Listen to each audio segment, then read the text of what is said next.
Je fais passer les autres avant moi, je n'en peux plus. Je ne me connais pas, je suis lassée de toujours me faire passer en dernier et je suis à bout de nerfs. Aujourd'hui, nous allons voir dans cette vidéo comment est-ce qu'on peut connaître ses propres besoins pour justement se faire passer en priorité et arrêter de toujours remettre du coup la faute sur les autres.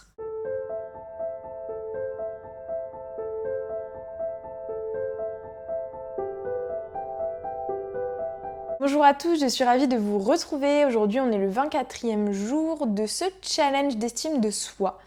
Si vous êtes nouveau, je vous invite tout simplement à me mettre en commentaire quel est votre challenge du moment, à quel moment justement vous faites passer les besoins des autres avant les vôtres et comment vous analysez un petit peu la chose, quels éléments vous avez à votre disposition simplement pour répondre à cette question de comment est-ce que j'en suis arrivée à faire passer les besoins des autres avant les miens.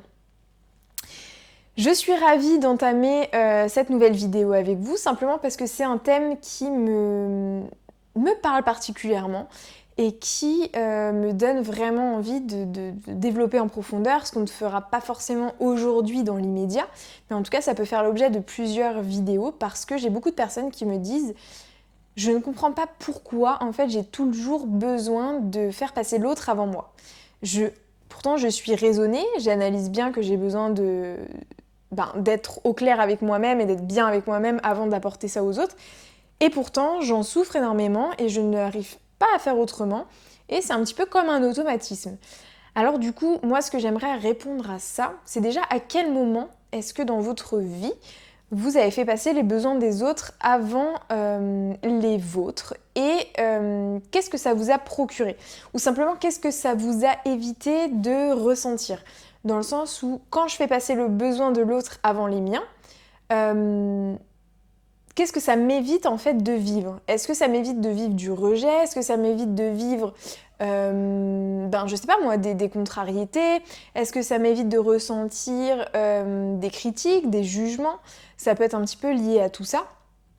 Mettez-moi ça, ou simplement juste essayer de vous le dire à vous-même, de laisser cette question infuser dans votre esprit et de voir un peu si vous avez des éléments de réponse. C'est vrai que dans ces cas-là, on peut être réellement perdu.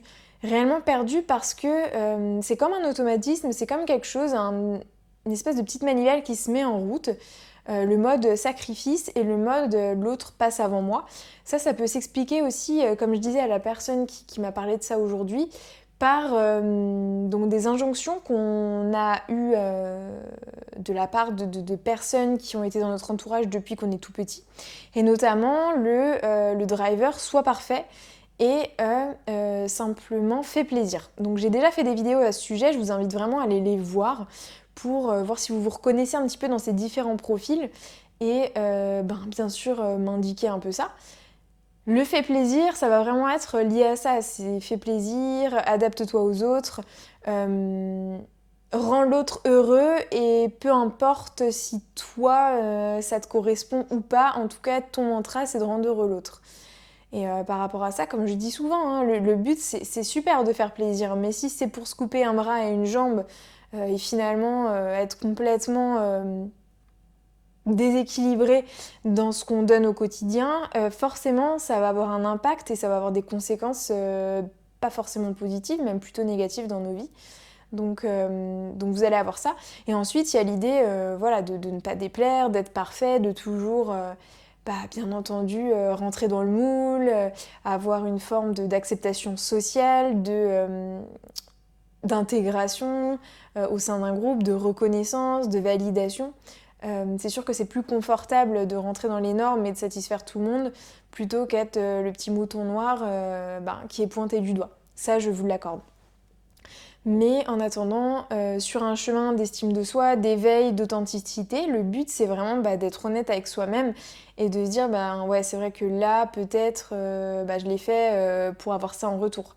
Et se dire voilà, après je me juge pas, mais par contre la prochaine fois peut-être que je peux faire autrement. Je vous remercie d'avoir écouté cette vidéo, mettez un pouce, abonnez-vous, mettez un commentaire. Vous pouvez aussi m'écouter sur Spotify, Apple Podcast. pour tout ce qui est lié au podcast que je vous offre gratuitement. Tout ça, c'est du contenu vraiment qui est à votre disposition, donc profitez-en, parce que j'ai beaucoup de beaux témoignages qui me disent que ces vidéos, etc., leur a fait vraiment du bien. Alors faites-le-moi savoir dans ces cas-là, ne soyez pas timide, moi j'adore être en interaction, alors allez-y, faites-le-moi savoir.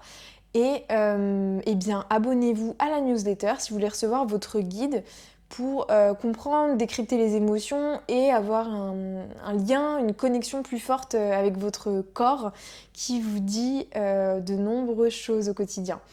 Voilà, je vous dis à très vite et prenez bien soin de vous.